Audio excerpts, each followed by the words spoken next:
गुड़गुड़ाता हुक्का और दरे पे बैठे किसान, ये कोई पंचायत नहीं बल्कि ये किसानों का धरना है, वो भी मेरठ के डीएम ऑफिस के बाहर। मैं आपको दिखाऊंगा तस्वीरों में। ये यहाँ पर देखिए आप, जो किसान हैं वो अपने ट्रैक्टर ट्रॉली लेकर आ गए हैं यहाँ पर, और मेरठ कार्यालय जो जिलाधिकारी है उसके बिल्कुल बाहर लगा दिए। वो भी मैं आपको दिखाऊंगा। जो दरवाजा है जिलाधिकारी का, उसके बाहर तक इन्होंने अपने ट्रैक्टर ट्रॉली खड़े करके रास्ता पूरी तरह बंद कर दिया है। और यहाँ आप देखिए कि काफी संख्या में जो किसान हैं, भारतीय किसान यूनियन राजनीतिक के जो संगठन के जो किसान हैं वो सब यहाँ बैठे हैं और अपनी मांगों को लेकर अधिकारी की प्रतीक्षा कर रहे हैं। हालांकि अभी तक कोई भी अधिकारी इनसे बात करने नहीं आया है। आखिर क्या क्या इनकी मांगे हैं जो उनको यहाँ पर पूरा दरी बिछाकर और साथ ही साथ अपना हुक्का लेके बैठना पड़ा। इससे बातचीत करते हैं, हमारे साथ तमाम जो किसान हैं उनसे मैं बातचीत करूंगा। ताऊ, क्या नाम है आपका? सिंह प्रधान। अच्छा, ये बताएं क्या मजबूरी है जो आपको यहाँ पे दरी बिछा के बैठनी पड़ी? और ये देख रहा हूँ मैं जो पल्ली है वो बिछाई आपने और साथ साथ हुक्का लेके बैठे हैं यहाँ पर। मजबूरी ये है कि हम लोगों ने किसानों की समस्या को लेकर पहले भी प्रशासन शासन को चेताया था, विज्ञापन भी दिया था, शासन ने वादा भी किया था, परंतु उस पर कोई अमल नहीं हुआ आज तक। किसान परेशान है। क्या क्या मांगे आपकी? हमारी एक तो सबसे पहले गन्ना भुगतान है जो 200 करोड़ रुपया बकाया है फैक्ट्री, ठीक। उसके बाद बिजली की समस्याएं हैं, बिजली, और गवर्नमेंट ने चुनाव के टाइम पे फ्री बिजली का ऐलान किया, ठीक है जी। आज तक कोई इस पे कार्रवाई नहीं हुई, बल्कि अब मीटर स्मार्ट मीटर की ओर सुनने में आ रही है कि स्मार्ट मीटर लगाए जाएंगे। अच्छा विनोद जी, सरकार तो ये कह रही है कि भी किसानों की हितैषी है, किसानों का जो गन्ने का भुगतान है वो लगातार हो रहा है। 195 करोड़ बकाया, 195 करोड़, 195 लाख नहीं, 195 करोड़ एक सिंगल फैक्ट्री है किनोनी बजाज ग्रुप की, उस पे है, आप पता कर लो। अच्छा, बाकी बिजली की बात भी सरकार करती है। बिजली की मांग ताऊ बता रहे हैं कि बिजली की मांग है, बिजली सरकार कह रही है किसानों को पूरी मिल रही है और फ्री मिल रही है। फ्री कहाँ मिल रही है? जिस बात का विरोध किसान पिछले 10 साल से कर रहा है मीटर का, इस सरकार ने वो कंडीशन लगा दी कि आप मीटर लगवाओगे तो आपको हम बिजली फ्री दे देंगे। आपने चुनाव के घोषणा पत्र में तो नहीं कहा था कि इतनी सारी हमारी टर्म्स ऑफ कंडीशन होंगी जब आपको बिजली फ्री मिलेगी? विनोद जी, मीटर लगाने के बाद फ्री की तो बात कह रही है ना सरकार? नहीं, ये कह रहे हैं 1 साल के लिए, जो चुनावी साल था उस साल के लिए 31 मार्च 23 से सॉरी 1 अप्रैल 23 से और 31 मार्च 24 तक की फ्री ये देंगे। तब जब आप स्मार्ट मीटर लगवाओगे, आप जो है उससे बकाया जो पहला भुगतान था आपका पूरा भुगतान करोगे। स्मार्ट मीटर का क्या मतलब है? स्मार्ट मीटर का मतलब ये है कि रीडिंग चलेंगी उसमें, और रीडिंग से क्या किसान दे सकता है?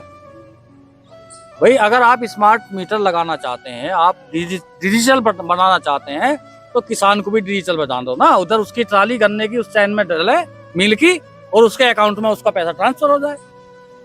डीजल तो यही तो है इसका मतलब। और क्या क्या मांगे इसके अलावा आपकी? इसके अलावा वो तो योगी जी ने कहा था जीरो टॉलरेंस, हमें तो पता नहीं जीरो टॉलरेंस क्या हो, आप लोगों ने बताया जी जीरो टॉलरेंस उसका कहे तो भ्रष्टाचार मुक्त। लेकिन भ्रष्टाचार तो 10 गुना बढ़ गया। जो 100 रुपए में काम हो रहा था वो 1000 रुपए में हो रहा है। उन्होंने नहीं, योगी जी ने कह रहा कि बिल्कुल भ्रष्टाचार नहीं, और वो 100 रुपए वाला भ्रष्टाचार खत्म हो गया, 1000 वाला आ गया। आप तहसील में जाओ, बैनामा कराओ, 1% उसका जाएगा आपका सब रजिस्ट्रार का। क्या है भाई, तनख्वाह नहीं ले रहे हो क्या? सैलरी नहीं मिल रही है क्या? सब किसान नहीं, आम जनता भी आप चले जाओ, सब रजिस्ट्रार कार्यालय में जाओ, रजिस्ट्रियां होती हैं। भाई, जब सरकार की हम फीस दे रहे हैं, स्टाम्प दे रहे हैं, तो किस बात का रजिस्ट्रार का है? सैलरी नहीं मिल रही क्या उसे? फिर तो किसान के बच्चों को लगा दो वहां, सैलरी भी नहीं चाहिए हमारे बच्चों को, 1% वो कमीशन दिलवाई जाइए, उसी पे काम कर लेंगे। हमारे सब रजिस्ट्रार पढ़े लिखे बहुत बच्चे हैं हमारे यहाँ। आपने सरकारी सैलरी जो लाखों सैलरी ले रहा है जो अधिकारी, और दुनिया भर की सुविधाएं ले रहा है, फिर क्यों ले रहा है? बहुत सारी चीजें हैं। आपका गन्ने का भुगतान हो गया, बिजली का हो गया, समय पे बिजली नहीं मिलती, आपका ये तहसील वाला हो गया, बहुत सारी समस्याएं किसान की हैं।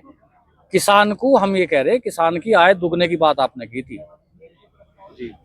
1.5 लाख करोड़ का बजट बनाया है। मेरी उम्र 52 साल है, और मेरे फादर, मैं 14 साल का था जब गुजर गए थे। 14 साल के से मैं खेती कर रहा हूँ। मुझे आज तक जो सरकार कृषि का बजट बताती है उसका फायदा का पता नहीं लगा कि इसका किसान का क्या फायदा है इसमें। केवल व्यापारी का फायदा। डीएपी पे सब्सिडी बढ़ा दी 519 से 2400 रुपए। किसान के नाम पर लूट। सब्सिडी जो 519 रुपए थी वो आपने 5 गुना बढ़ा के 2400 रुपए कर दी। वो कहाँ गई? किसान को तो आपने नहीं दी। वो दे दी आपको जो फैक्ट्रिया, जो व्यापारी डीएपी बना रहा है उसे दे दी, और उससे की आधा हमें दे दे, आधा तुझे दे दे। हमने 500 की 2400 कर दी है। ये किसान के नाम पर लूट है, यही किसान का बजट। अच्छा नवाब जी, काफी देर से आप लोग यहाँ पर बैठे हैं, तमाम जो किसान है वो आपके साथ यहाँ बैठे हैं, तो अधिकारी मिलने आए हैं आप? अधिकारी आते क्या, डीएम साहब यहाँ को निकल के चले गए। 1 सेकंड ये भी नहीं पूछा, हाँ भाई आप आए, कुछ हालचाल ही पूछ लेते। डीएम साहब से कुछ नहीं पूछा। और यहाँ पे हमारे ट्रैक्टर हटवाने आ गए डीएम यहाँ के। तो जो किसान के सवारी है उसको हटवाने आ गए, तो और कैसे काम चलेगा? तो कब तक रहने वाले हैं आप लोग यहाँ धरने पर? हम तो जब तक बैठे रहेंगे, जब तक हमारा एक एक मुद्दा जो है वो पूरा नहीं होगा, हम जब तक बैठे रहेंगे। जो किसान भाजपा के ये बोल रहे थे अब की बार 400 पार 400 पार, मैं उनके किसानों को कह रहा गन्ने का मूल्य 400 पार करा दो।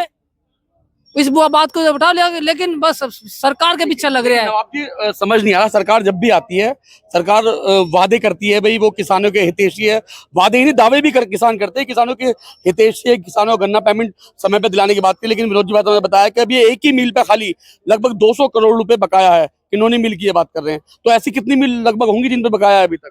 यहाँ पे तो एक मिल है मेरठ के अंदर बजाज की, लेकिन बजाज पे कम से कम 4000 करोड़ का, पूरे उत्तर प्रदेश में 4000 करोड़ का बकाया अकेली बजाज मिल पे है, मतलब मिलों पे है, और बाकी और पे अलग है। और जो ये वादे करते हैं चुनावी वादे होते हैं, क्योंकि हर बार देखते थे, इससे तो ऐसे लगता है चुनावी मुद्दे हैं और चुनाव के टाइम पर बोलते हैं, बाकी फिर जनता को बड़बड़ाते हैं, फिर चुनाव आते हैं, फिर मीठी मीठी बात करते हैं, जनता सोचती है अब की बार कुछ करेंगे, लेकिन जनता फिर चली जाती है, किसान फिर चला जाता है। तो बिल्कुल, और भी यहाँ लोग हैं। अच्छा बताओ, आप क्या कहते हैं, क्या लग रहा है आपको? भाई साहब भी बता रहे हैं कि किसानों को छला गया है, विनोद जी बता रहे हैं किसानों को छला गया है, चाहे बिजली की बात करें चाहे वो भुगतान की बात करें, आप पे क्या कहना है? बस ठीक कह रहे हैं, किसान तो छड़ा ही जा रहा भैया।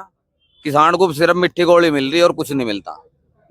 बिजली के नाम पे हो या रेट के नाम पे हो तो सरकार बरगड़ आ रही है, दे कुछ नहीं रही। तो विनोद जी साहब कब तक यहाँ बैठने वाले हैं धरने पे?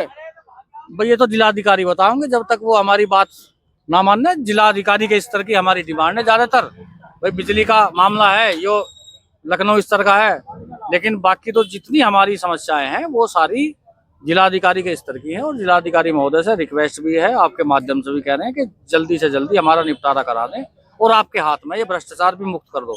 कम से कम हम अपने जिलाधिकारी महोदय से कह रहे हैं कि एक जिले को तो करके देखो यार। प्रभात कुमार जी आए थे यहाँ से, उन्होंने 5-4 कर्मचारियों को जेल भेज दिया, उनका ट्रांसफर हो गया। ये कहाँ सरकारें बताओ? जो अधिकारी भ्रष्ट है उनको आप जो है तैनाती दे रहे हो। सरकारी मुलाजिम अगर पकड़ा जाए भ्रष्टाचार में तो उससे बुरा कोई हो नहीं सकता देश में हमारे। एक आम आदमी पकड़ जाए तो चलो मान लिया हमने, जो गवर्नमेंट की सैलरी ले रहा है, गवर्नमेंट की सारी सुविधाएं ले रहा है, वो भी अगर भ्रष्टाचार में अधिकारी पकड़ा जाए तो उसे तो फांसी की सजा होनी चाहिए। ये कानून सरकार कानून बदल रही है। सरकार कानून उन अधिकारियों का बदले जो भ्रष्टाचार में लिप्त है, उनके कानून भी तो बदल लो। उनका क्या है, 1 महीना 15 दिन जेल में रहेंगे, उनकी जमानत हो जाएगी, बाद में जब तक अपना घर पे लेटेंगे सस्पेंड रहेंगे, जब उनका रिटायरमेंट का टाइम आएगा उन्हें सरकार बहाल कर देगी और उनका पूरा पैसा उन्हें मिल जाएगा। जो भ्रष्टाचार में लिप्त है उसको तुरंत जो है सस्पेंड मतलब टर्मिनेट होना चाहिए, और उसको जो है कम से कम 20 साल की सजा होनी चाहिए। अलावत जी, भाई साहब बता रहे हैं कि भाई जीरो टॉलरेंस की बात करते हैं, लेकिन भ्रष्टाचार लगातार बढ़ रहा है। लेकिन जो सरकार है वो तो कहती है भ्रष्टाचार खत्म ही हो गया पूरा। भ्रष्टाचार खत्म नहीं है। यहाँ पे एक सनातन इंटर कॉलेज है सदर में, उसमें इतना भ्रष्टाचार है, बच्चों से सालाना 40-50 लाख रुपए तक उगाही कर रहे हैं पीटीए के नाम पे, जो कि बिल्कुल अवैध है। एक गुरुजी ने उसकी आवाज उठाई थी, जो मनोज सिंधु जी गुरुजी वहाँ पे, उनको भी 22 महीने के लिए वहाँ की कमेटी ने टर्मिनेट कर दिया। यहाँ का जेडी, यहाँ का डीआई उनसे मिले है। ये मामला डीएम साहब के और कमिश्नर साहब के, और इन्होंने मुख्य सचिव यहाँ तक के लेटर भेज रखे हैं, लेकिन भ्रष्टाचार खत्म नहीं हो रहा। और पूरे मेरठ जिले में शिक्षा के नाम पे, जो शिक्षा को एक बच्चे पढ़ के आगे बढ़ते हैं, उस पर इतना बड़ा घोटाला। सभी स्कूलों में, सरकारी स्कूलों में जो पीटीए के नाम पे कई लाख रुपए कमाए जा रहे हैं हर साल की। तो बिल्कुल सरकार किसानों की बात करती है, सरकार शिक्षा की बात करती है, लेकिन अगर यहाँ हम बात करें, इन किसानों की आवाज सुने, तो उनका कहना है कि किसानों को जीरो टॉलरेंस के नाम पे छला जा रहा है, भ्रष्टाचार इस सरकार में लगातार बढ़ रहा है। और वहीं अगर शिक्षा की बात करें तो शिक्षा भी कहीं ना कहीं भ्रष्टाचार के इस काले छाया में लिप्त हो चुकी है। मेरठ से सागर के साथ लोकेश टंडन, LTV।